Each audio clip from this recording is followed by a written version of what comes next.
Përshëndetje, mirë se keni ardhur dhe në këtë episod tjetër të She's on Air këtu në Top Albania Radio në 100 FM, por tashmë edhe në kanalin 10 në digital. Hello! Sot vllajza do flasim për ato momente që kur ka ndodhur në fakt do donim të zhduknim nga faqja e dheut. Por që në fund mund të jemi dhe falenderuese sepse na kanë çuar diku ke Më mirë nga që mendonim ne. Ndoshta në rrugën e duhur. Po përpara se të flasim për gabimet tona, do flasim për lajmet që qarkullojnë në rrjetet sociale. Po, normalisht. Si për shembull thashë themet. Dhe normalisht goca kur bëhet fjalë për thashë themet e javës, ju e dini se çfarë mund të ketë bërë boom këtë javë, është ndarja e, domethënë, divorci që është kërkuar në gjykat nga Neda Balluku. Që mua fillimisht nuk e besova, mendova se ishte lajm i rrem, me sa ju thash edhe ju, nga mënyra se si ata, domethënë, kishin dalë në publik si një çift shumë perfekt dhe mund të ishte çifti i fundit që më shkonte ndërmend që publiku mund të është rritur besoj me dashurinë e tyre, e ka qenë gjithmonë prezente. Po, nëse do bënit një llogari, do e vini të re që gati nuk e di se sa puntata, neve diskutojmë çdo puntat nga një ndarje, domethënë ndarjet janë shtuar kaq shumë. Janë shtuar pafund, nuk e kuptoj. Është normalizuar ndoshta apo thjesht njerëzit tani janë më të lirë për të marrë vendimet e veta për jetën. Nuk e di, edhe kjo mund të jetë, po Të dyja, po themi. Po mirë, ta marrim pak edhe nga pjesa tjetër që Neda gjithmonë ka qenë një fanatike shumë e madhe e familjes saj. Dhe shprehu në goca dhe gra që kishin disa kohë që nuk bashkëtonin më, pra ishin të ndarë. Në periudhën e 2020-s, mbaj mend para 5 vitesh, po 2020. Domethënë 5 vite janë shumë. Se ata kanë bërë dhe një bebe tani shumë afër, Domethënë ishte pasojë e pajtimit të tyre. Pra para 5 vitesh ata kanë tentuar, kanë pasur një krizë që të ndaheshin. Dhe janë pajtuar, janë rikthyer me njëri tjetrin dhe prej kësaj erdhi dhurat bebi tjetër. Suzien. Në 2020-ën mos gaboj ka qenë edhe periudha e Covidit dhe ka patur shumë ndarje dhe kriza në çift. Si duroni do të njëri tjetrin më në shtëpi. Kështu që mund të jetë edhe kjo, po do kalojmë pak tek pjesa që Neda ka qenë e ftuar te goca dhe gra dhe nuk e di se si e pat atë qasjen që pati pak me Rozanën. Në fakt para qasjes me Rozanën doja të filloja me një story se përpara se të fillonte emisioni, Rozana ka hedhur një story dhe në storyn ishte shfaqje me Orin e Biaj duke kërcyer në korridoret e Po, me atë këngën e kruzhve me këngën e kruzhve. Tani a ishte kjo ironike, po ishte një tjetër kunj për Nedën, ja tek e kemi ku mund ta shohim.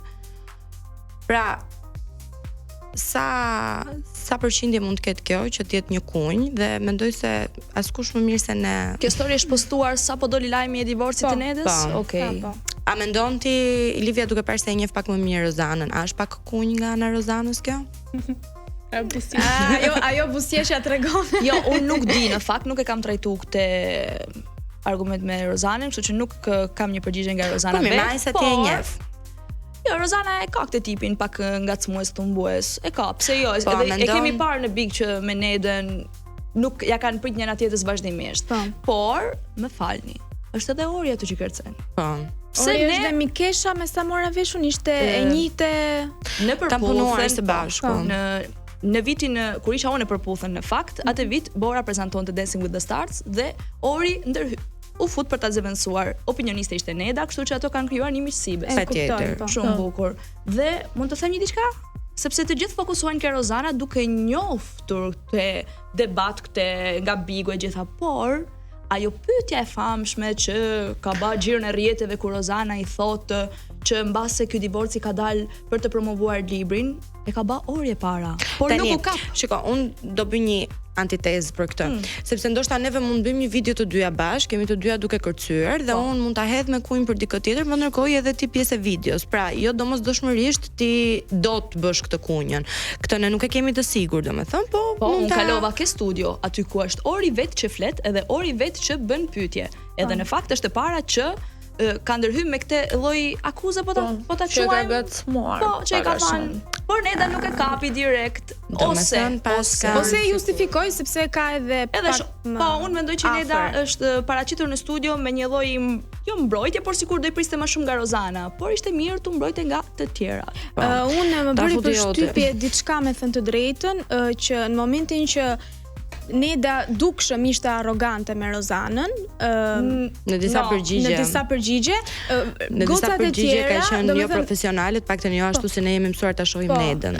Ishte domethënë ndoshta dhe mund të jetë revoltuar edhe nga gjërat personale që ka me Rozanën, por mund të ketë edhe pjesën personale të divorcit që mund të jetë prekur dhe gjëra të tjera mund të ndikojnë në revoltën e saj, por u duk shumë arrogante në marrëdhënie me Rozanën në syrin tim, për mendimin tim, dhe vura re që asnjë nga kolegët nuk reagoi përveç Ema Andreas. Domethënë që me qetësinë më të madhe dhe me kulturën më të madhe i tregoj që shiko, të kemi ftuar, ke ardhur me dëshirën tënde dhe duhet përgjigjesh siç duhet dhe me respekt. Kolegët e tjerë. Të gjithë kolegët, domethënë siç mund t'i përgjigjesh Orit që mund të kesh një marrëdhënie të mirë, me të njëjtin respekt duhet i drejtohesh dhe Rozanës. Por nga ana tjetër u dyshua pak edhe për nga ana Rozanës, që nëse ajo e kishte përdorur pak divorcin për të shitur librin, për të shitur librin ship. Po, ship. Si mendoni ju për këtë? Sepse Neda tani u tha që kjo është të llafe grash deri në një far pike, sepse brash tek libri kishte edhe mbi emrin e ish bashkëshortit të saj. Kështu që si e shikoni ju? A mendoni kjo intervista ishte caktuar më përpara që në tetor, kështu që Neda do shkonte aty për të promovuar librin. Kështu që normalisht në momentin që pastaj ndodhi një ngjarje kaq delikate, mund ta quajmë, unë e pash shumë në siklet Nedën. Ishte shumë e prekur. Është mundu me thënë disa herë, do e lej deri këtu, nuk dua të shprehem më shumë. E di pse dyshoj, sepse nëse kjo është një intervistë që është planifikuar më përpara, ti e di shumë mirë që në filan ditë ti do jesh aty dhe në ditën e hënë ty të del lajmi që, domethënë, ditën e hënë del lajmi që u ndave, ditën e martë je në emision dhe në datën 16 del libri. Kështu që nuk mund të qëndroj dhe në qoftë se ka disa kohë që kjo gjëja nuk po shkon mirë, tani rrim shtrëmbur flasim drejt. Okej, divorci është diçka që dëmton një familje dhe nuk është gjëja më e mirë që mund të ndodhi një familjeje, sidomos asaj që ka fëmijët në mes. Ama nga ana tjetër, në momentin që ka disa kohë që kjo marrëdhënie nuk po shkon ashtu siç duhet, nuk është që dhimbshme, më kupton, sepse ti je ndar më përpara, tani thjesht po ndahesh me letra, më kupton?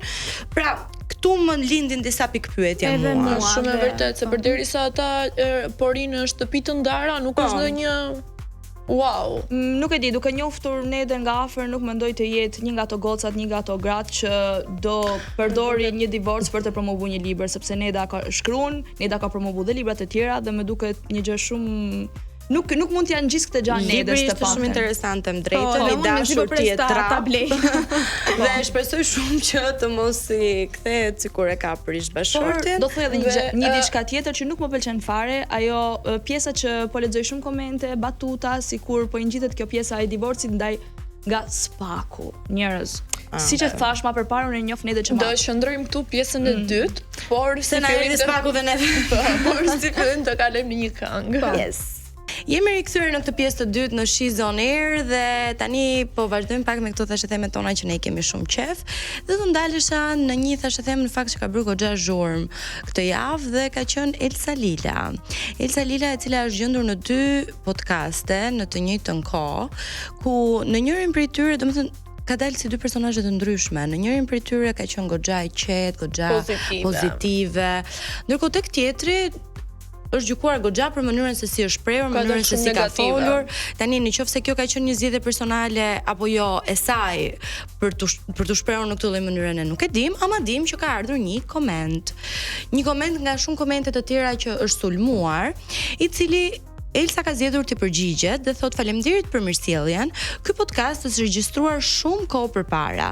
Secili prej nesh qetësia ka të bëj ashtu si për secilin prej nesh nga personi që kemi përballë.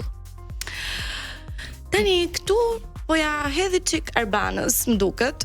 Jo çik po shumë. Tu Elsa po thekson që podcasti i parë që është zhjuar është podcasti me Grida Dumen dhe aty po jep gjitha kreditet sepse po i thot që në bazë të ke përballë ti do shfaqesh një pjesë më të mirë tënde. Shikoni sa e ka theksuar fjalën shumë kohë më parë, kupton? Po, pra, domethënë ajo nuk ka ta themi ship, nuk ka qenë e qetë përballë Arbanës.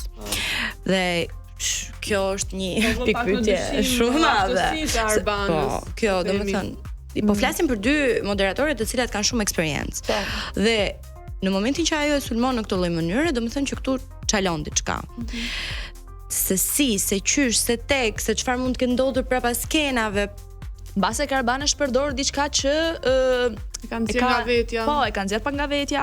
Ka një far konflikti ku Elsa po tregonte disa prapas skena që mund të fliten dhe Arbana normalisht si moderatore ka mbrojt është ndjer e përdorur. Është ndjer e përdorur edhe unë e mendoj.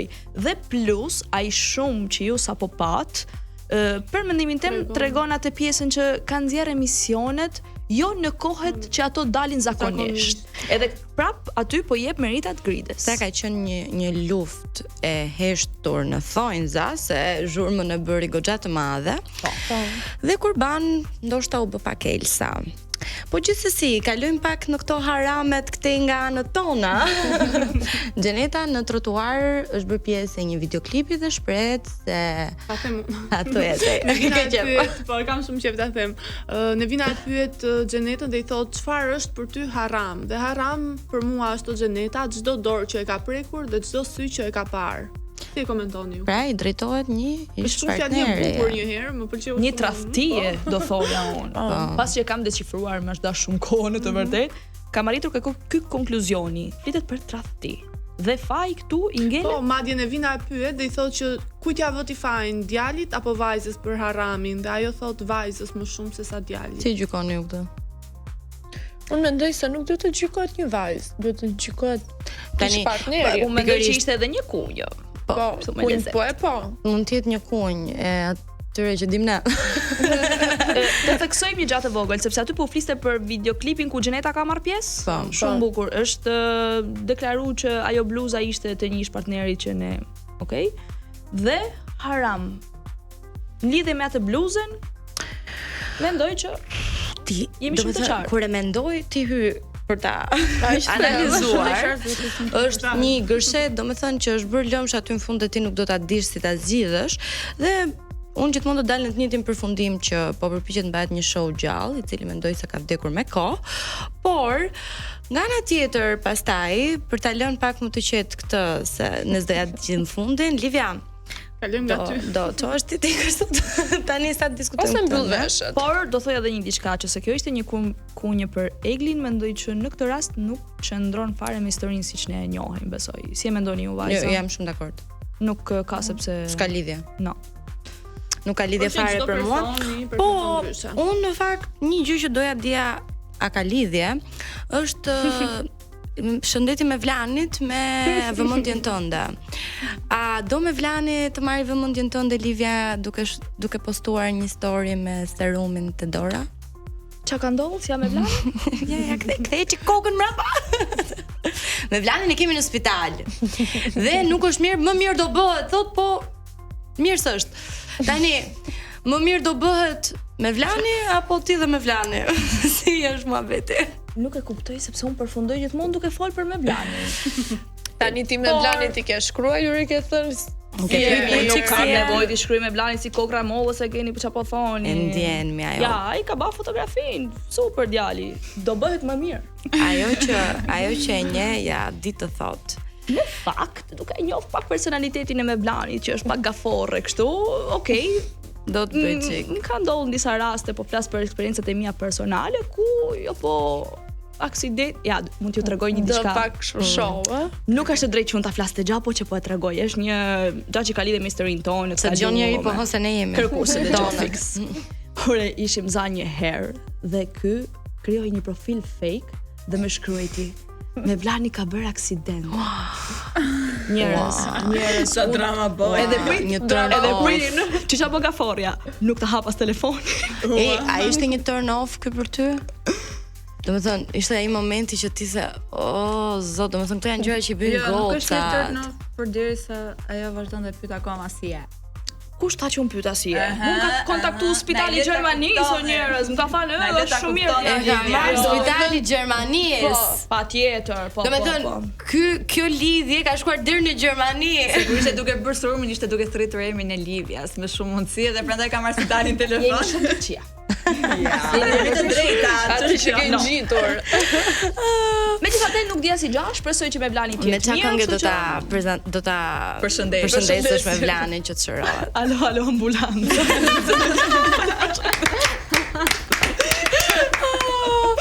Je madhe. Po mirë, pra neve po kalojmë në një këngë. Alo, ambulancë. Dhe rikthehemi pas pak. Me Vlanin me temën tonë shumë interesante. Nuk është gjithmonë e lehtë të pranosh që ke gabuar. E sidomos të pranosh që ndoshta ai gabim të ka shpëtuar.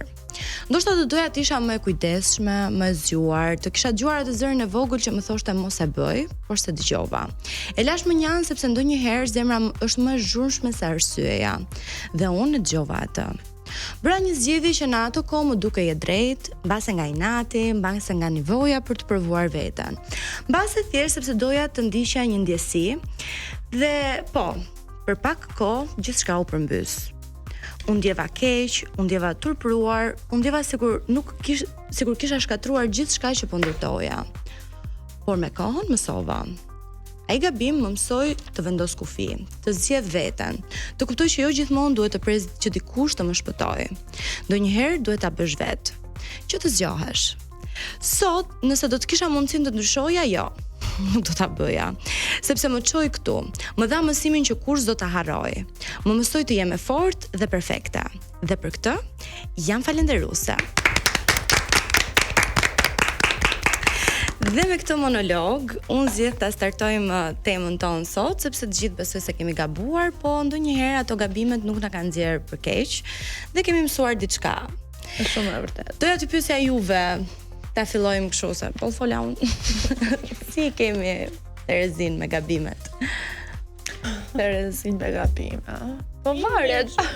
Tani, gabimet nuk mundemi t'i vëmë të shëmtuara apo të bukura do e mos, por ja vendosim ne nga mësimet që na nxjerrim nga ato.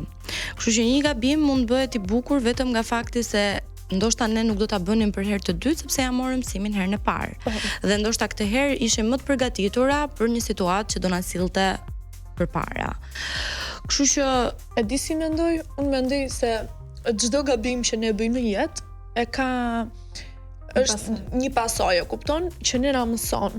Dhe për këtë unë mendoj se duhet bërë edhe disa gabime se asnjë nuk është perfekt. Të gjithë gabojmë si për mirë si për keq, por unë si Desian, gabimet që kam bërë më kanë dhënë një mësim që unë jam sot kjo që jam. A është gjithmonë një mësim? Mund të jetë një shpëtim. Shko, ka qenë edhe shpëtim dhe gabime, e kupton? Edhe për keq. Por që unë në atë dy anët i kam marrë për mirë. Cili është një gabim Desiana që ti nuk do ta bëje më sepse ja ke marrë mësimin? Një gabim. Do i ke prap jashtë jetoje? Pas jetoj sa. Do t'i gënjeje prap prindrit? Jo. Kjo është një gabim për shembull që s'do e bëja. Po atë doli pak më i bukur për shembull, shijove pak më shumë. Doli goxha bukur. Doli goxha shumë interesant. Po, doli goxha bukur, sado që fundi ishte një katastrofë, po që ishte mirë. Ja vlen, domethënë që të marrësh një risk të tillë. Deri diku. Jo. Ti flasim pak për veten. Atëherë un jam një nga ato vajza që bëj gabime çdo ditë dhe madje gabime që i përsëris disa herë se nuk nxë me herën e parë që ta mësoj, do ta bëj një gabim 5 herë që ta mësoj. Dhe doni të dini gabimin tim më të bukur, me thënë që po ta riktheja kohën, nuk do ta, jo se s'do ta bëja, po do ta bëja më keq. Besoj se e dini të gjitha pjesën që un kam thënë në librin e përdor si aksesor. Dhe pavarësisht komenteve, shumë gjërave që më ndodhen, unë le të themi që jam këtu sot ku jam. Pa, mund ta quajmë pak dhe sikur, domethënë, unë të paktën si një shikuese e gjykova pak atë deklaratën tënde si diçka, si një realitet. Pra, ky është realiteti dhe ishte një tuf njerëzish që u sulën për një realitet që po e jetojmë për ditë. Por zemra është një gabim, është një mesazh i gabuar që jep shoqërisë. Fundja fare. Ktu është, po themi, është një mesazh i cili shoqëria duhet të vepronte për të bërë të kundërtën, sepse të kryqëzosh një person tjetër, sepse po thot realitetin e shoqërisë. Unë mendoj se duhet të gabojmë sa më shumë. Të them diçka, kur e ka thënë Engji atë ditë në studio, un kam qenë prezente dhe kam kundërshtuar Engjin. Realisht, se nuk më duk realisht nuk më duk normale, si e tha, si ishte shumë e qetë. A do duke normale nëse do ta thonte në kafe? Shiko, do më dukesh normale, edhe aty në fillim reagova pak, thash çapo thot, po pastaj mua normale. Nuk ishim shoqe atëherë, prandaj. Jo, nuk ka lidhje me shoqe, po në fillim më duk pak jo normale, po pastaj kur e pash të gjithë situatën thash okay, shumica e njerëzve këtë gjë bëjnë. Dhe un kam parë dhe shumë goca në plazh që e marrin librin sa për foto. Kam parë gjithë kemi parë njerëz që ndoshta ndonjëherë dhe vetë ne mund kemi qenë ato persona që okay, mund ta ke marrë atë librin për ta lexuar. Dhe se kam lexuar asgjë. Po kaloja me njerëzit ka qenë më e mirë dhe thjesht nuk po lexoja një libër. Për Engjin ka qenë një gabim shumë i bukur. Super gabim. Jo, një gabim shumë i bukur. Gabimet e tilla bacim gjithmonë.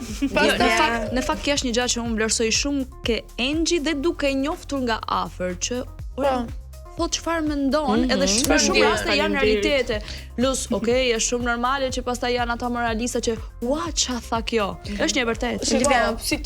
Si të thuash diçka të bukur, si të thuash diçka të keqe, gjithmonë do ketë njerëz që do thonë kjo kështu, kjo ashtu, sepse ata nuk kanë një paqe me veten e tyre, pastaj të flasin për të tjerë. Është një kontrast shumë i madh, është një deklaratë shumë e madhe kjo. Nuk ka se të gjithë kanë guxim për ta bërë, edhe normal që do gjykohet. A ka ndodhur ndonjëherë të paktën në ndonjë lidhje që nuk keni dashur ta nisni, po ka dalë si ndjenjë shumë e bukur? Të paktën në rastin tim nuk ka ndodhur asnjëherë që unë mos doja të nisja një lidhje që kam nis, sepse e kam ndjekur dhe e kam nis. Kush është gabimi i bukur për ty? Livia. Jo, se quan gabim ti. Po të pyes, se quan gabim lidhjen tënde me Vlan? Absolutisht jo. Okay. Gabim nuk e quaj kurr, unë kam thënë gjithmonë, gjanat e vërteta, gjanat e ndjera nuk janë kurr gabim. Japin një mësim mbase për një personalitet të ndryshëm. Kush është gabimi i Livjes? Gabimi i Livjes është që e ka anullu lidhjen, në sensin që ka pas fokusin ke lidhja, ka pas fokusin ke personi që kishte afër, dhe unë sapo isha futur në ekran dhe e kam lanë me një anë komplet pjesën e ekranit. Të bëri mirë kjo? Absolutisht jo. Kjo është një gjë shumë e gabuar. Këtë nuk ja pranoj Bedit sepse unë në fakt nuk i hyna kësaj gjaje. Po kush është ai gabim që ty ndryshoi jetën? Një gabim të bukur na thuaj se okay, e morëm vesh. Dashuria gjithmonë një gabim i bukur. Unë e quaj gabim sepse normalisht ka ato përderisa edhe përfundon, përderisa rikthehet, përfundon, rikthehet, është një ka gjëra. E di si e mendoj unë? Unë them, dashuria e parë që ne kemi është gjithmonë, domethënë, ajo më e sinqerta, sepse ne nuk e dim se çfarë na pret. Nuk e dim se ndoshta personi, domethënë, dim që do marrim të njëjtën gjë mbrapsht. Dashuria e dytë fillojmë të kemi pak më shumë frikë. Tek e treta pastaj fillojmë matemi dhe kur ne dashurojmë për disa herë dhe zgjedhim ta duam një person tjetër, aty pastaj ke frikë të duash, po aty është gabimi më i bukur sepse ti zgjedh që të duash të personin, të marrësh riskun dhe pse ndoshta nuk mund të dali ashtu siç ti pretendon. Dhe me këtë dashuri kaq të madhe, ne po kalojmë në publicitet dhe kthehemi pas pak me temën tonë. Dhe ja ku jemi rikthyer në këtë pjesë të katër, atëherë tema jonë shumë e bukur, gabimi i bukur, po e quajmë, dhe unë për këtë temë kam një libër shumë i veçantë që është e papërsosur, e lirë dhe e lumtur nga Brené Brown. Ju a sugjeroj. Ja, kështu rregullon gabimet kjo. Na jep nga një libër kaq të bukur për ta lexuar. Isha bërë me mungesa atë. Gjithë këto herë, po. Tani do kalojmë në një lojë. Ju ngacmojnë çikun se kanë qef. Ngacmojmë çik njëra tjetrën më saktë. Po se e di se kalon në publicitet, po unë do të thoja Ina, gabimi jot më i bukur kush është? Se ti vetëm ti na bën pyetje, ne ty asnjëherë. Ku ti unë jam perfekte. Gjenjen pra. Bëra shaka. Po gabimi më i bukur ma kishe pyet të publicitetit e kisha menuar shumë. Se nuk e di në qoftë se mund ta quaj si një gabim të bukur, po nuk kam pasur një debat para se unë ty janë shizon top dhe unë nuk doja ty janë shizon top. Dhe kam bërë një debat me mamin që i thoja jo, nuk dua, unë dua të punoj, dua të vazhdoj këtë qëllimin që unë kam, nuk dua të bëhem pjesë e të gjitha, dhe mami ka qenë ajo që gjithmonë më ka shtyrë që shko. Po normalisht e mërzita pak. Dhe u bëra pjesë e Shizon Topit. Gabimi tjetër pastaj se janë dy, njëri pas tjetrit. Në finalen e Shizon Topit mami më tha, "A të dhe unë?" Tha, "Tha thjesht jem atje." Kupton, thjesht nuk e dihet se çfarë do ndodhi. Tha, "Po sido që të jetë është fundi një rrugtimi tënd, unë jem atje për të mbështetur." Dhe unë i thash, "Jo, çdo të aty." I thash unë, "Hajde se xhirimi është do mbaroje këtu sepse unë nuk pretendoja që të fitoja." Në momentin që unë ka fituar, unë jam mërzitur aq shumë që mami nuk ishte aty. Dhe nga ana tjetër pastaj kuptova se sa e rëndësishme ishte që ta dëgjoja mamin dhe ta kishe gjithmonë me vete. Sepse nuk ka asnjëherë një mbështetje më të madhe se mami. Dhe gabimi i bukur është që ti sot je në top. Jam këtu me ju. Tani të vazhdoj të ngacmoj se na kapi papa. Okej. Ajde, gota. Gabim apo fati maskuar? E la shkollën për të ndjekur një pasion. Unë se kam lënë, po që i kam bërë të dyja. Nuk mendoj se është përshkruaj gabim. fjalën pasion. Qa natyre pasioni? Po, ja për shembull radion. Jo, në këtë rast nuk e quaj gabim unë të paktën, sepse është një pasion që mund të çojë edhe më lart. Ky është rasti im. Totalisht. Ndërsa nuk e kam lënë. Unë po e vazhdoj dhe mendoj se e kam lënë pak pas dore ndoshta shkollën, sepse po fokusohem në diçka që po më tërheq vërtet shumë. I shkruava atij personi që më kishte zhdukur nga jeta. Gabim. Apo fati maskuar. Gabim. Si mendon ti, jena gabim apo fat, se kuptova? Po mund të jetë çik fati maskuar. Faleminderit. Mund të jetë edhe fati maskuar, sepse Mund nuk i t'jetë. dihet kurrë, ndonjëherë disa njerëz, disa çifte mund të njihen në një moment të gabuar. Unë besoj shumë te Më kjo. falni, mund të jetë gabim, po kjo s'do të thotë që ne nuk do ta bëjmë. Jo, unë besoj shumë te fati maskuar në këtë pjesë, sepse asnjëherë ti nuk e di nëse është momenti jot apo jo, dhe unë mendoj ta jetosh jetën ashtu siç ty të vjen dhe t'ja lësh të gjitha mundësitë për të shijuar. Domethënë, unë dua të gaboj në mënyrë që të mësoj. Gabofsha derisa të vdes. Mos të ngeli penga si gjë. Refuzova një ofertë pune shumë të mirë. Gabim. Është një super gabim. Por edhe në këtë rast, shumë herë ti refuzon një ofertë shumë të mirë dhe mbas të vjen një edhe Më e mirë. Po. Po, gjithmonë ka 50-50. ka nga këto. Po nëse të vjen ajo e mirë, pastaj Super gabim. Do të që thua më sill diçka të mirë, dhe ai të sill ofertën e punës shumë të mirë, ti thua jo se do do vi tjetër, e di unë. Thash po, kur mendja më thoshte jo. Fati maskuar. Super gabim. Unë ndesë fati maskuar. Unë e kam bërë këtë. Një diçka që unë kam mësu është që duhet me thanë gjithmonë çfarë ti do, çfarë ti mendon. Absolutisht. Sepse pastaj të paktën në rastet e mia unë pastaj tham ua pse. Kështu që Tani, na falni ju. Dy prej jush ju kërkoj falje me këtë. Kristina dhe Livia. U ktheva te një ish duke menduar se kishte ndryshuar. Kjo është fati maskuar. E kam bërë unë, po mora dhuratën më të bukur nga. Jo se kishim me ty, kishim me ty. Se dhe ajo. Edhe unë kam marrë Ajo ka dhuratë një gabim shumë të bukur. Rika, cili ishte gabimi jot i bukur? Ishte që martova. Beshaka. Ishte gabim që zgjodha babin e gabuar për fëmijën, por që gjëja më e bukur ishte fëmia im, kështu që Ta gabimi Super gabim i bukur, domethënë çfarë do tonat. Unë, me thënë të drejtën, gabim të bukur ndoshta mund të quaj një lidhje që kam patur para Xhanit, që më ka bërë të mësoj se çfarë vërtet kërkoj dhe do me thënë kush është personi që unë vërtet dua dhe kush janë pasionet e mia. Sa e do Xhanin. Që ta them pak më mirë dhe më shkurt. Kam patur një lidhje me një person toksik, që në fillim gjërat kanë shkuar shumë mirë, ishim të vegjël, por më mbrapa dolën gjëra të tjera, normalisht rritemi, kuptojmë veten se çfarë duam dhe çfarë jo. Dhe kam qenë edhe në një shkollë që nuk e kam dashur, do me thënë kam vazhduar për ekonomi në Atë ka dalë më mirë? Dhe kam ndruar shkollën dhe kam zgjedhur gazetarin pas kësaj, pasi lash edhe partnerin që kisha, lash edhe shkollën që kisha dhe fillova një jetë të re kështu. Sepse e kuptova që s'ishte për mua dhe ndoshta atë periudhë, jo personin që unë mund kisha, po ajo periudhë e jetës time mund të ketë qenë gabimi im më i bukur sepse kuptova vërtet se çfarë dua.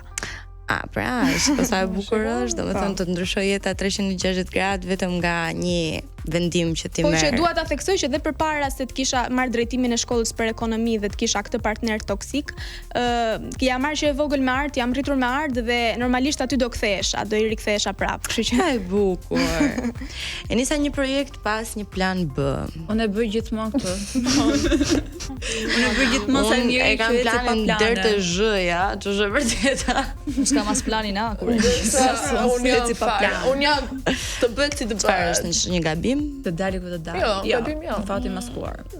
Unë mendoj gabim. Se varet si del. Po dali për mirë. Por, nga një anë mund të jem dakord. Po dali për keq është super gabim. Mund të jetë Është gabim gabim. sepse mund të jenë edhe planet që të dëmtojnë shumë. Po. Nuk po flasim për gjëra të vogla, por për Tani gjëra e të dim mëdha. këtë, rrëzohu 7 herë çau 8-ën, po pritjer. Nëse le dali ku dali. Deri tani jemi okay, edhe këto pa planet. E thash të vërtetën edhe pse e dija që do lindonte dikë. Unë e bëj gjithmonë. Maskuar, unë e bëj gjithmonë. fati i maskuar. Kjo është gjëja më e mirë që mund Nuk të më intereson fare. Edhe e di dhe di ndonjëherë mua më quajnë intrigante. mraft pika. Pse them të vërtetën? E njëjta gjë që më ndodh dhe mua. Pse them të vërtetën, ti je intrigante. Po, thash të Po kur i vërtetën tregon atë. sekretin në një dhëm. që s'duhet. Da di sekretin. Gabim. Ky është gabim shumë i rënd një herë. Kjo është super gabim. Nuk pranova ndim kur ma ofruan. Edhe kjo është gabim. Mendoj se çdo kush ka nevojë për pak ndim ndonjëherë dhe Është e vërtetë. Mund të jetë ashtu. Unë jam shumë kokforte dhe nuk pranoj. E di sa inati jam kanë ndonjëherë ata varet. njerëzit që dalin dhe thonin bra dola të gjitha bra vet. Jo, normalisht të japi një dorë. Sepse ndoshta dikush ta jep jo, një dorë. ndoshta nuk të jep një dorë, po e di sa e rëndësishme është që të kesh një person që nga ana jote mentale të të ndihmojë, të të Është shumë e flasë, të vërtet, jesh po. okay dhe të të mbështesë, të thotë që i jepi se je shumë mirë, këtë duhet ta vlerësojnë. Po. Dhe me këto. Do të jetë mirënjohësa, se shumë Ej. janë shumë mos mirënjohësa sot. Në këtë botë nuk jemi kurr vetëm vet. Kështu që Asnjëherë. Vim dhe ikim vet, po kemi gjithmonë Bashkëtar. bashkëudhtarët tanë.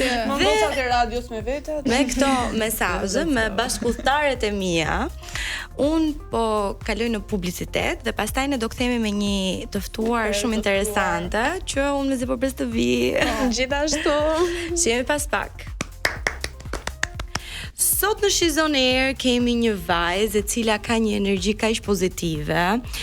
Është marrë me marketing, është menaxher e marketingu më saktë dhe njihet për dashurinë e saj që është vetëm nga zëri. Jemi me Enki Nakon dhe shëndetje. Na vjen për ta treguar historinë e saj me Andin, që tashmë është kurorzuar me Amorin e vogël për 6 muajsh. Po. Përshëndetje Enki dhe mirë se erdhe. Mirë se u gjeta, shumë kënaqësi.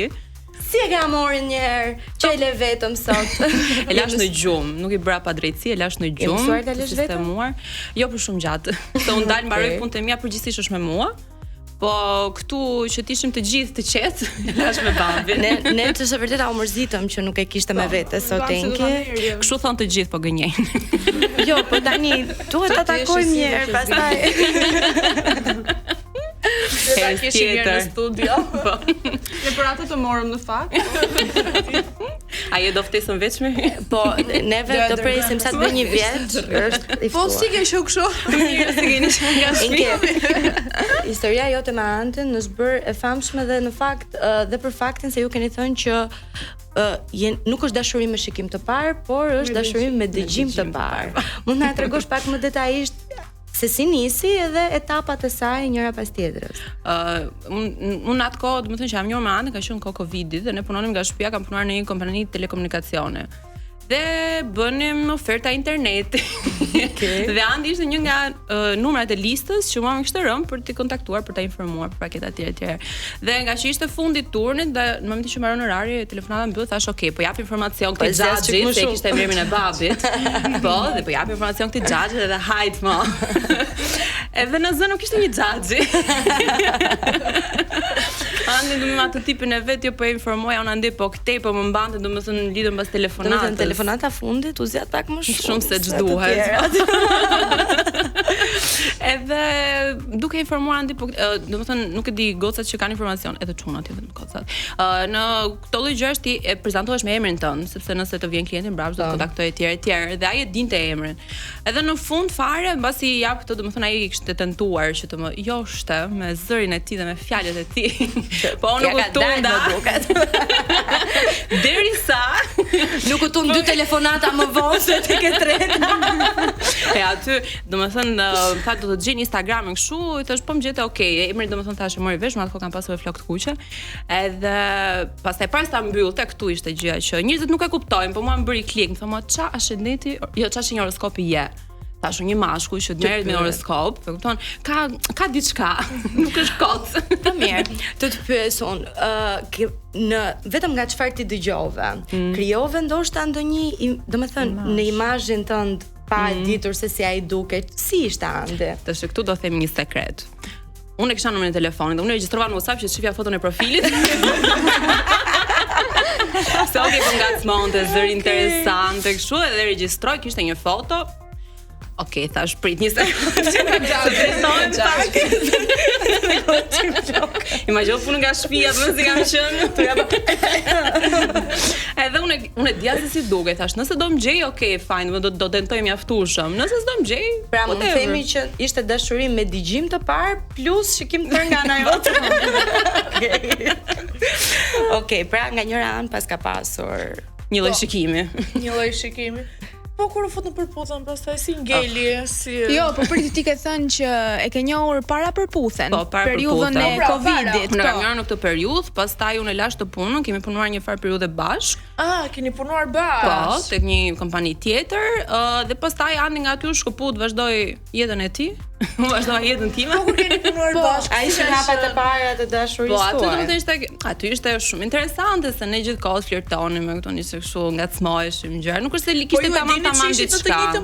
Po, mua më mori ai tek puna. Do të ai punonte atje dhe unë nga që lash të punën, bra provimet e sezonit se kam qenë në shkollë atëherë dhe isha chill, domethënë pa punë, tha, po do ka një vend këtu, edhe unë shkoj atje, punuam bashkë me qëllim, domethënë jo rastësisht. Po se ka mundësi që gjëja nuk zgjati që atëherë po nisi shumë. Ishte shumë pak muaj. Domethënë ne kemi punuar bashkë, nuk e dija, jam bërë 2 muaj sepse Andi pastaj u fut në përputhjen. Gjatë këtyre muajve nuk keni tentuar të dilni.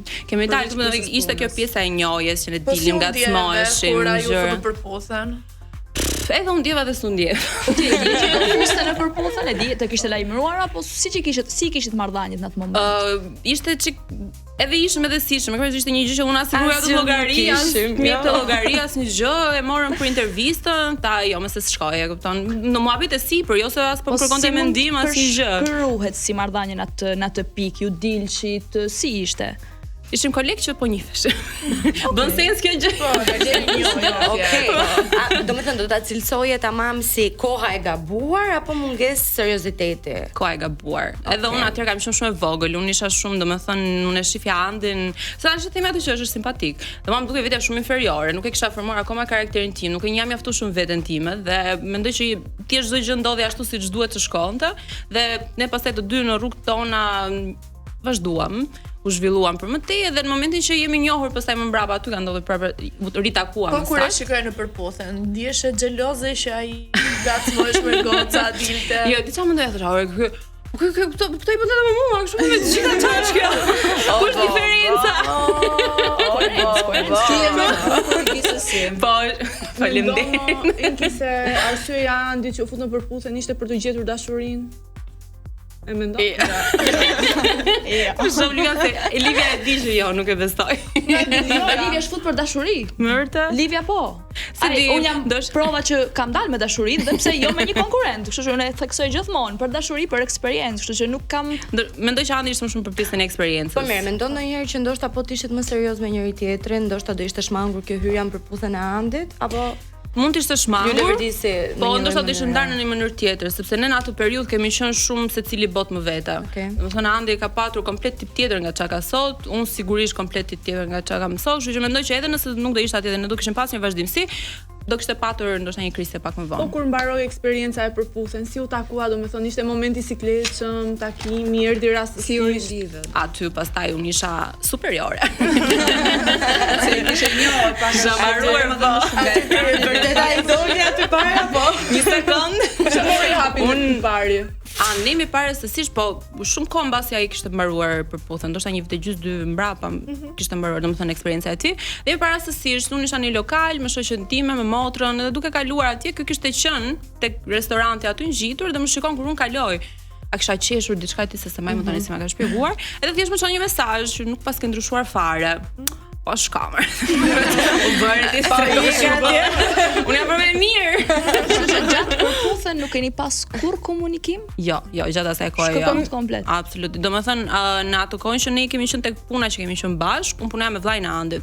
Dhe domethënë unë më doli një mundësi tjetër pastaj më brapa puna, unë shkëputa nga atje dhe vazhdova komplet ritëm tjetër jetë, nuk na ashtu fare. Po mirë, andikoj, më fal Enxhi, se jam shumë kurioze. Andikoj, domethënë përputhen në mendim që ti kishe për Andin mbrapa, pasi e takove më mbrapa, kishe një mendim tjetër në fillim dhe pasi e pen përputhen ndryshove pak perceptim për të? Mendoj që, domethënë me mënyrën se si mendojun gjërat, thjesht kuptova që aty shumë gjëra egzagerohen, bëhen më për, nëse mund ta themi fjalën show. Bëhen domethënë pak më të egzageruar, është thjesht për fjala që më shumë një skenar se sa Andi që është vërtet Andi. Po thash, domethënë shumë gjëra në mënyrën se si bënte takimet, okay, se ajo është teknika e tij, po themi po e quajmë të tillë, po. Kuptove pasi ti u riktheve me Andin apo gjatë kohës që ishte në, domethënë ju nuk kishte kontakt. Kur jemi rikthyer në herën e dytë, ka qenë komplet njëri tjetër. Nuk kishte lidhje as me Andin që kisha njohur para përputhen, as çka kam parë unë gjatë përputhen, më ishte komplet njëri tjetër. Po mirë, tani ma thuaj pak sa kohë ju desh Andi të ta merrte zemrën ty. Për herë të dytë shumë. Se unë kisha tash këtu thash tu linte pjesa ime që unë isha superiore, se unë kisha parë shumë gjëra tjetër, thosha, ti më bën mua këto, po unë të kam parë ti ke bërë me këto, ku t'ja futi këto? Ja ka qepur. E ka qepur goja. Të dua kush tha i pari, ti apo Andi? Andi. E ka thënë. Okej, me këtë do kalojmë në këngë dhe dëgjojmë pjesën e dytë. Okej. Jemi rikthyer në Top Albania Radio, jemi në pjesën e 6 edhe do Inkin si të ftuar. Po me Inkin normalisht. Fillojmë pak me pyetjet Inki? Po. Atëherë dua të di, ju vetë keni pranuar që jeni shumë të ndryshëm në karakter. Dhe shpesh keni arsye dhe zënka në çift. Ku ndiheni më shumë që ka përplasje midis jush? Tani ne normalisht në këtë fazë të jetës që jemi nuk është se kemi përplasje madhore, kemi thjesht gjëra të vogla që unë i bëj madhore. Të tipit u vonove shumë, unë me djalin vetëm në shtëpi. Se nuk kemi për çfarë zihem. Unë amori. Po, ti komplet. Amori, pse gënjen? Çfarë bën kjo? Me atë mimikun. Por një nga arsyet mund të jetë edhe xhelozia, sepse mos gabofsha ke përmend ke se luan topi. Është xheloz Andi? Andi ka qenë shumë xheloz në këtë, thash, thjesht është faza e jetës, ne atëherë kemi qenë që unë sa isha shtatzan, tani jemi të martuar ligjërisht dhe me një fëmijë që po e rrisim bashk. Janë faza të ndryshme, po në fillim po ka qenë shumë xheloz. Domethënë, mendoj që ai e maskonte me këtë pjesën territorial që apo bob se këtu un kam pas një punë që kisha të bëja me shumë njerëz, meshkuj dhe femra, studentë, gjëra të tjera. Edhe un bëja ato triket e mia, mbaj më një herë. Andi këtë se di akoma, po kishin ardhur një lule për një shoqen time të zyrës. Edhe un ja çmë foti tash më solli një student. Çdo kohë. Andi kush është ai studenti? Pra ato lule që nuk i ke sjell ti, mi sollën mua. Jo mi sillte. Ai do s'kisha për çan kohë, është ai më sillte. Po pse mos më sillte ti kush? Po donte që shikoj, ishin shumë, me sa duket pas kanë qenë shumë shëndetshëm, kështu që ajo donte ta shante pjesën e xhelozisë ka patur në fillim. Kush është i parë që dorëzohet mbas një zënke? Andi është tipi qet, un jam ke pasur atë fire and water. Çfarë shenjë horoskopi është Andi? Andi është gaforre. Manipulues emocional, po do të ishte aluar shtelat, është okay. Po se dhe unë partnerin gaforre kam edhe kuptoj shumë mirë në çfarë gjendje. Me rastin e partnerit tënd ne i dim shumë mirë historitë e juaja. Keni arritur ndonjëherë në ndarje ndonjë nga zënkat e juaja? Një herë më duket. Ka qenë një periudhë që Andi ka qenë jashtë shtetit dhe normalisht ishte shumë e vështirë sepse ka qenë tash kjo periudha që ne u rikthyem dhe unë kisha patjetër goxha boshliqe dhe gjëra që duhet të bindesha dhe distanca thjesht e vështirësonte. Patjetër. Edhe kemi bërë terapinë çift. Dhe nga i momenti mbrapa ne nuk kemi zënë më budalliqe. Jam shumë interesuar për këtë se si funksionoi dhe se sa ju ndihmoi terapia në çift juve dhe ai terapisti kujt e tha e ka fajin. Ai çdo gjë pa e ka fajin ti. Po validonte ndjenjat e Andit. Dhe unë mërzita shumë. Po sa kohë zgjati kjo terapia? Një muaj, një muaj. Se mbaj mund serë një ka qenë. Një muaj se deshët ju, apo një muaj ju tha i bolt? Më çmenës, më të japi për vete. Jo, ai zjati dhe ne thjesht vendosëm mos ta vazhdonit se ishim okay. Do të thënë, ajo që terapia na ndihmoi dhe unë kjo është një gjë, nuk e di pse s'e kam hapur në universitet, me thënë drejtën, po është që do i këshilloja për çifte që duan që të jenë me njëri tjetrin dhe duan të punojnë, sepse ne të dy kishim për qëllim që të vazhdonim bashkë, thjesht kishim komplet, domethënë flisja një gjë, ai kuptonte gjë tjetër dhe ana sjellta. Po, okay, ishin në komunikime. Po, ishte, domethënë, keq kuptim komunikime. Po do na thuash një debat konkret me juve që ju bëri të ndaheshit.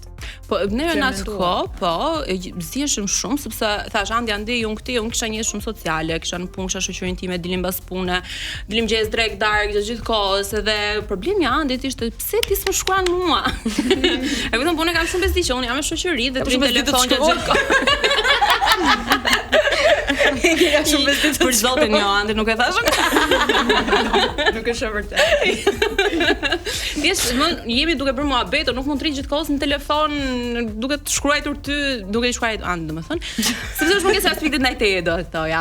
Edhe për këtë jemi zënë shumë, domethënë u bë shumë herë dhe për atë ishte thjesht një step përsëritur e imja që nuk po ja varja atit, ndërkohë që për mua ishte thjesht balanca momentale, sepse sot që flasim, unë sigurisht jeta më ka detyruar në thonjza që nuk kaloj më shumë kohë me shoqërinë, por kaloj me familjen time, sepse kështu janë fazat e jetës. Patjetër. Ke ndjer ndonjë heroinki që fama e Andit, tani le ta pranojmë Andi, ka qenë një nga personazhet, personazhet më të spikatur, më me famë në kohën e përputhen, domethënë në atë periudhë. Dhe ke ndjer ndonjëherë që fama e tij ka ndikuar për keq ose për mirë në fillim po.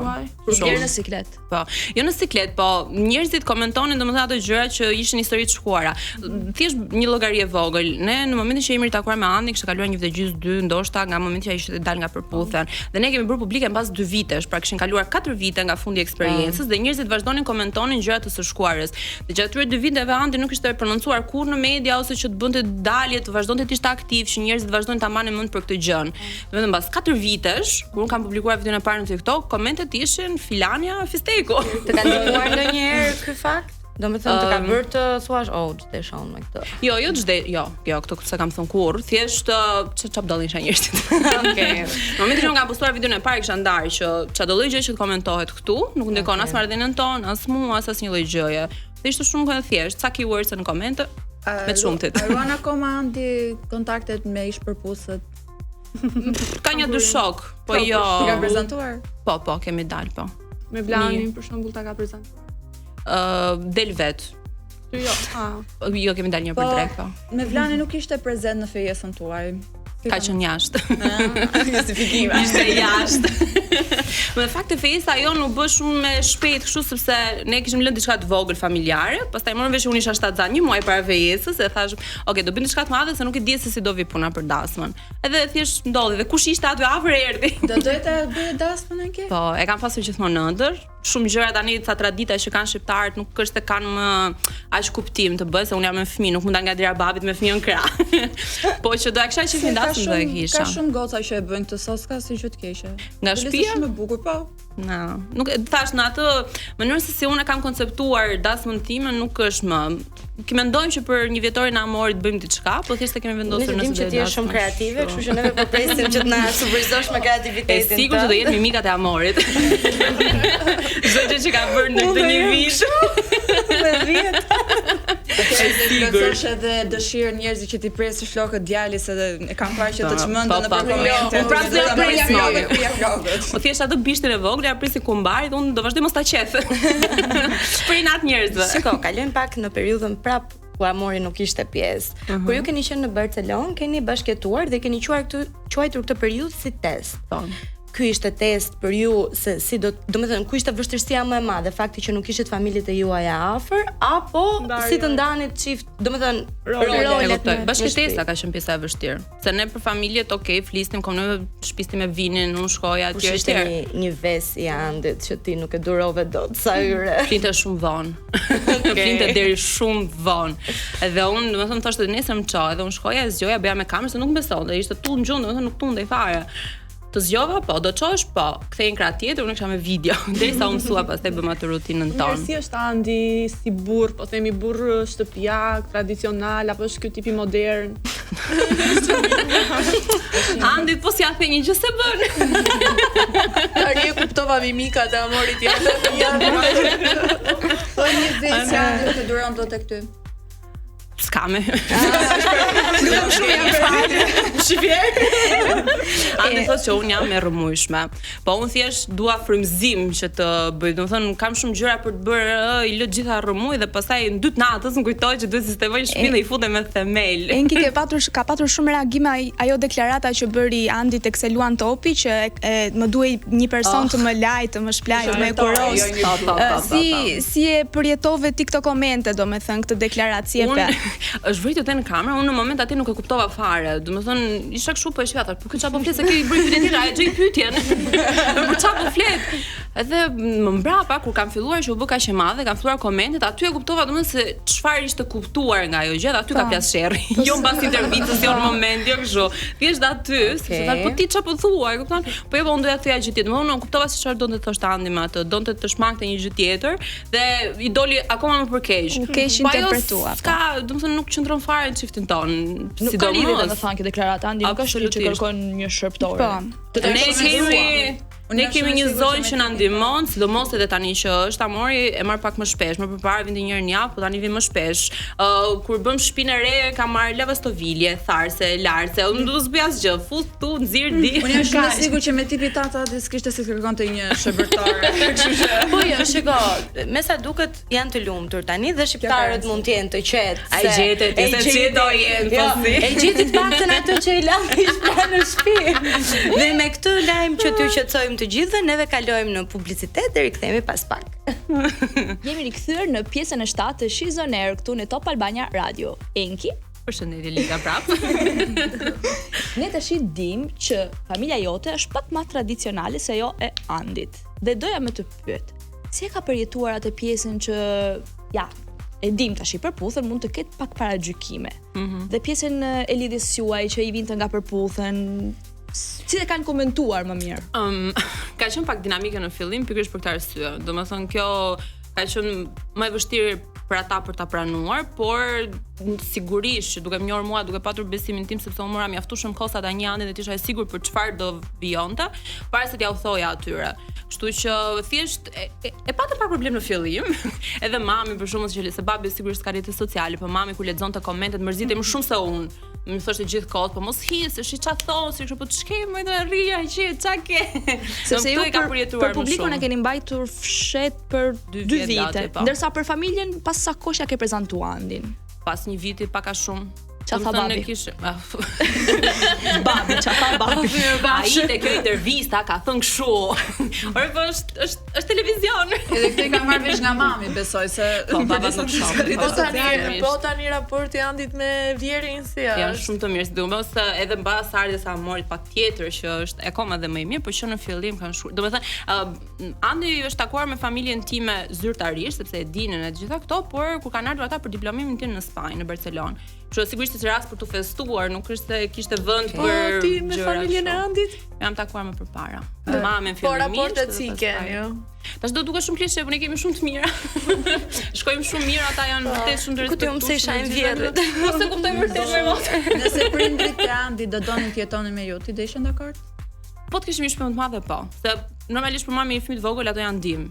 Nuk diskutohet. Edhe mami Andi për shkakun që fundjavën e ka pushim, vjen gjatë ditës rri tek ne dhe më ndihmon me shtëpinë, me çunin, ose kur kemi diçka për të bërë gjatë javës, ato janë punë, si prindërit e mi, si prindërit e Andit, po kur është mundësia, nuk hezitojnë absolutisht fare. Po të di pak takimin e parë të babit tënd me Andi, domethënë si ishte, kush u ndje më shumë në siklet, ti besoj. Apo jo me Andi. Unë jo punin e vjen aty. Andi u ndje normalisht shumë në siklet, ne kemi pritur sa fluturimi atëherë mbaj mund domethënë tash ka qenë vonë në darkë dhe ne kemi pritur afër Airbnb-s që kishim prenotuar, e thashë super sikleshme në rrugë. Jemi, si kaluar, ju çka keni bër? Një shtëpia si keni kaluar.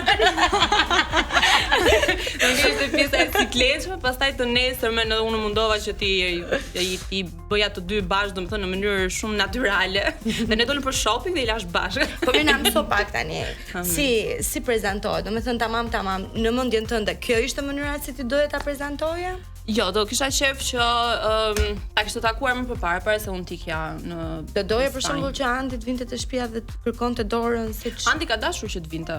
Dhe ka sjell Dajan mos gaboj atëherë që të takonte prindërit e mi, po thjesht unë nuk doja në atë moment se thash, ne ishim okay, kishim konsoliduar marrëdhënien, njiheshim mjaftueshëm, po bashkëtesa është ajo testi vërtet, që ty të tregon a do të jesh me partnerin apo jo, a mund të jeni bashkë më saktë apo jo. Dhe deri në këtë pikë isha në Spanjë, kupton kush do e merrte vesh çfarë ndodhi. Domethënë familja jote e ka ditur që ti ishe në fillimet e tua ke bashkëtuar, nuk ja ke thënë më vonë. Jo, e ka thënë që do i qartë. Por këtë do ishin edhe më të qetë se nuk kisha vetëm fare në vend tuaj.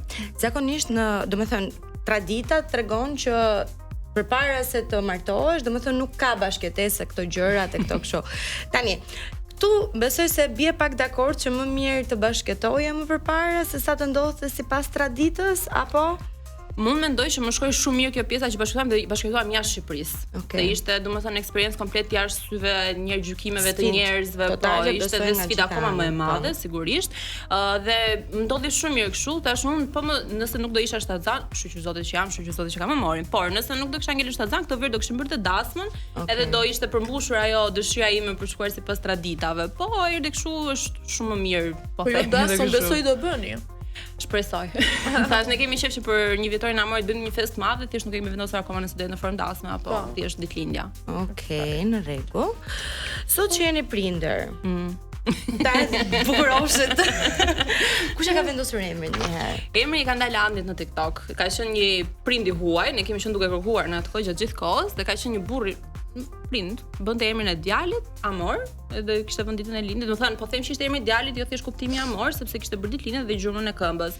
Edhe Andi ma tregoi, thash, do ta mendoj. Se unë vija vulën, e kupton? Andi thjesht sugjeronte. Ti duke e parë herë kështu, t'ia vënë emrin këtij. Po, ku di unë çka kismet i Gabrieli.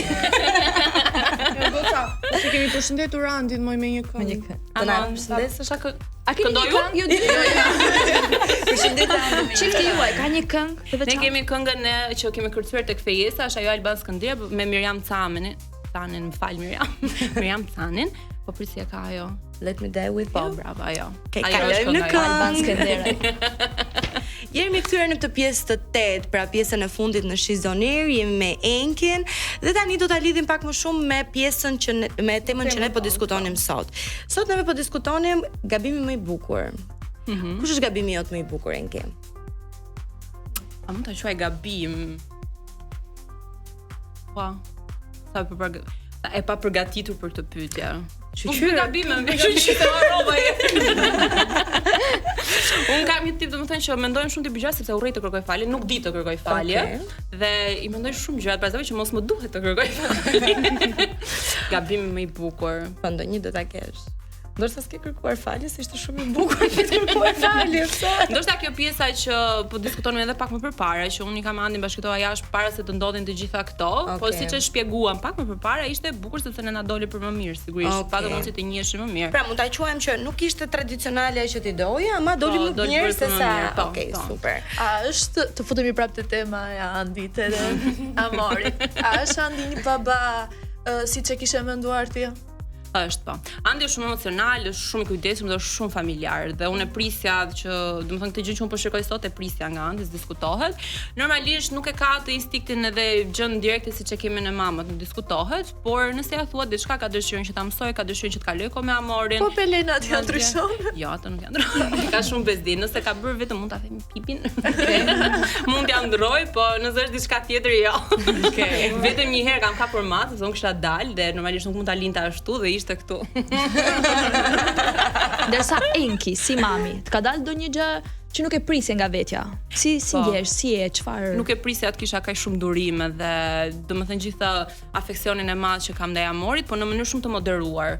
Domethënë mendoja që ose do isha shumë e ftohtë, nisur nga tipi, se unë mund të dukem kështu, po në marrëdhënie të afërta jam pak e ftohtë. Nuk e shpreh dashurinë me fjalë. Po me shtatzanin kam qenë shumë mirë deri muajin e fundit, që domethënë kam qenë në punë, kam qenë e angazhuar gjatë gjithë kohës dhe muajin e fundit që marr lejen e lindjes, aty domethënë sigur u përmenda që shikoj çfarë ndodh. Pjesa më e vështirë. Ato 2 ditët para se të lindja kanë qenë shumë të sikletshme dhe mua vjen shumë keq madje sepse shoh shumë goca që gjithë eksperiencën e lindjes e filmojnë dhe kanë kujtime shumë të bukura dhe ne nuk i kemi ato sepse un kam qenë realisht fjala e jerm. Domethënë andi kanë nxjerr vetëm një moment telefonin para se unë futesha në sallë dhe i thotë që amor ti akoma të barku mamit dhe pak do jesh këtu mes nesh kështu dhe un jam më shikoj kështu asu nuk e kam. Fike. Po ti do humbësh telefonin tash do të humbi video, çaj do bëj. Domethënë kam qenë realisht shumë Po ne pse ke pasur? Në Shtatzani po, kam rënë shumë. Kush ka qenë ushqimi? Jo, nuk kam pasur shumë episode të çuditshme, po haja budalliqe, ajo shumë pisliqe dhe un kam qenë shumë konsciente për gjën që do më duhej kot i hiqja kilet mbas Shtazzanis. Dhe gjithë komentet që thonin unë s'ma ndjen fare se e di çka kam bërë.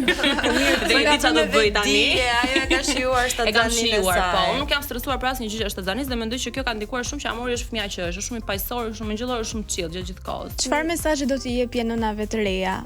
Kjo është vetëm që ta shijojnë. Tani kjo fjala shijojeni duket prap pak si klishe se e thon të gjitha, po mendoj që ndikon shumë ndjesia dhe çfarë kalon nëna gjatë Shtazzanis tek mënyra se si del baby. Pak klishe, pra çfarë është vërtet ta shijosh Shtazzanin? Çfarë janë ato momente që ndoshta para kamerave nuk i shfaqim, por pas kamerave janë vërtet momentet që e shijon Shtazzanin?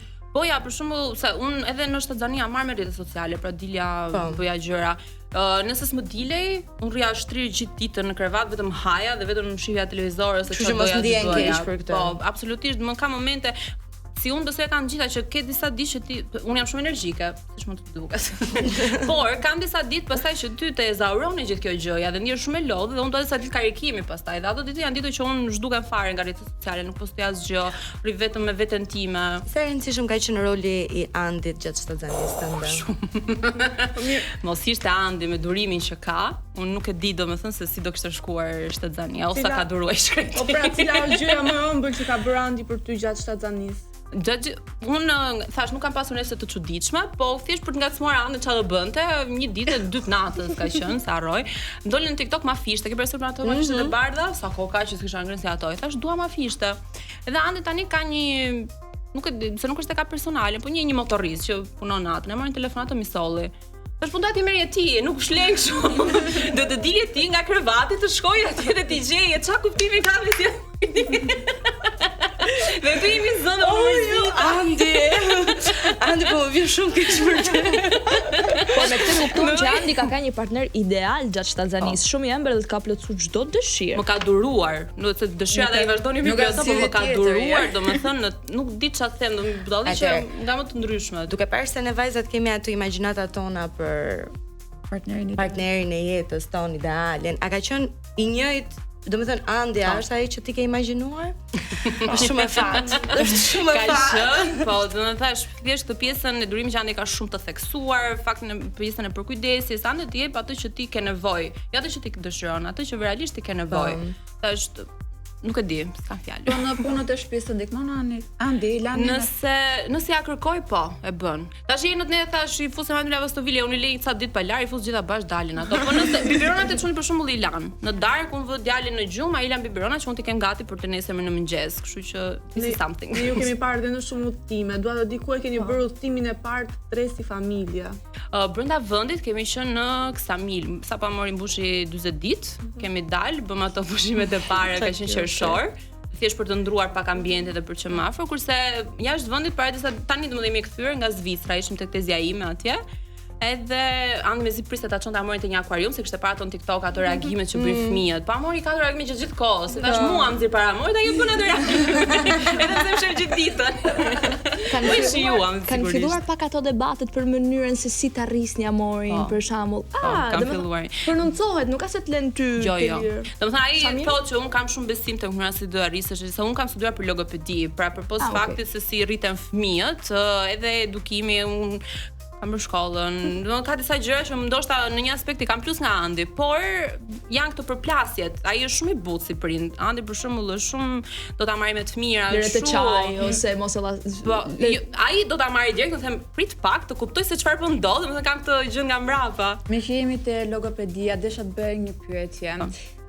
Ti je pro apo kundër mbajtjes së telefonit nga fëmijët? Absolutisht kundër. Unë kur kam amorin që jam duke marrë me amorin, telefoni madje e lë dhe larg, sepse pediatri më ka thënë që edhe po ta ketë afër, ato rrezet që për çon telefoni e indikojnë. Mund ta kap në një moment që thash bëni një video nga ato të fëmijat, por për shkak nëse jam duke ushqyer, nëse është duke pirë, nëse jam duke lozur me amorin, sigurisht që vëmendja ime duhet të jetë vetëm aty, sepse nga do mësoj, fëmijët mësojnë duke kopjuar. Jo duke ju thënë bëj këtë, bëj atë. Përveç rritjes së amorit, ti me çfarë po merresh aktualisht? Si është një ditë jotja? Unë po merrem me rrjetet sociale, domethënë me këtë e mbaj veten time të zënë dhe mendoj që kjo më ka ndihmuar shumë me këtë pjesën e postpartumit. Jam gjithë kohës në aktivitet, kam një takim këtu, kujdesem për veten, kam tani ca trajtime fytyre.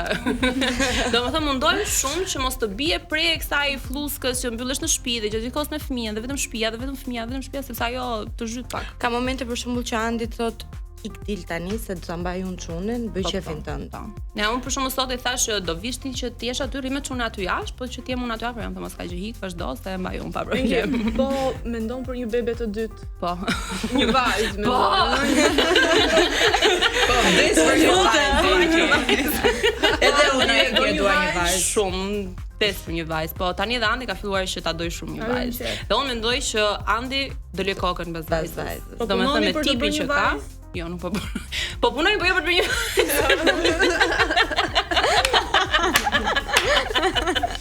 Do am që amori 30 pak. Shkoj të pak të 2 vjeç dhe aty do fillojmë domethënë ta konsiderojmë. Okej.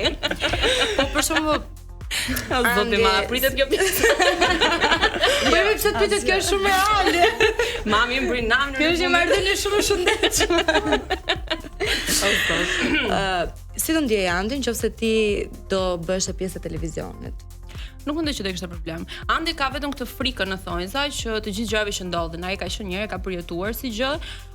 Ndoshta unë mendoj që ka qenë kontekst tjetër situata dhe eksperjenca e Andit dhe mendoj që nëse do ishte rasti do ishte kontekst tjetër komplet rasti im, por ai ka vetëm këtë frikën. Pra do gjithë kohës kujdeset shumë të më mbrojë, kujdes mos e bëj këtë kështu, se merret për keq, bëhet kështu, bëhet ashtu. Pra ka vetëm këtë sensin e protektivitetit, asgjë tjetër. Që ke një mënyrë të folur rizikohet dhe mua më emocionove, artikulimin, domethënë dhe zërin e ke fiks për Faleminderit shumë. Televizion mendoj. Unë si të gjithë besoj edhe unë gjë e vogël, kam pasur shumë qef. Në çdo aktivitet shkolle unë kam qenë prezantuese, kam qenë në kështu show girl gjatë gjithë kohës. Kështu që mendoj se ta konsiderosh një herë se po dihet. Po e konsideroj, po kush më konsideron mua? A gjuat e kemi këtë një material. Është shumë e keqe kjo. Çfarë ke mësuar nga historia jote e dashurisë me Andin? Kush është mesazhi më I bukur që ti ke marrë? Mos paragjykoj. Po jo vetëm thjesht paragjykimin që ne folëm pak më parë Andin televizionin çdo këto, po në çdo veprim ne kemi tendencën si njerëz që ti bën diçka për shembull, unë nuk e di pse ta marr negativisht. Ku do unë je mërzitur sot kalon nuk më flet, unë them kjo Ina sa e keqe, tani unë nuk do të flas më gjithë këto. Unë nuk e bëj këtë gjë sepse ka gjithmonë një anë tjetër të historisë. Dhe ne këtë gjë ne kemi kuptuar tek terapia, që përmendëm pak më parë me Andin, që gjithmonë ka edhe personi tjetër pjesën e tij, unë kam pjesën time dhe të dyti gjejmë të dyja versione dhe hajde të punojmë që të takohemi diku në mes. Po mirë, do bëjmë një gjë tani.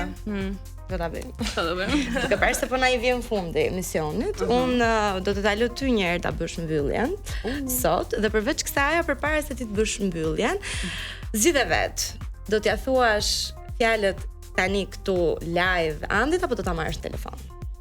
Ta marr telefon që ta gjoni edhe ju se si. Merë dhe bëjmë një mbyllje sot bashkë me Andin. Inshallah s'po I qan çuni dhe është me nerva. Po jo, nuk sa kish do dali. Ne dhe Zani dhe çuni duam të jetë prezente edhe ikë kjo intervistë. Shumë e bukur.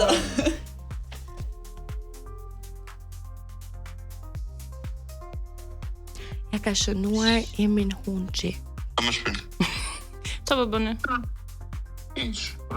Mbaroi çuni spiri. Po. Çfarë po bën tash? Tash I tregoja unë termët. Edhe ku erdhi puna te derri, I thash unë haram është.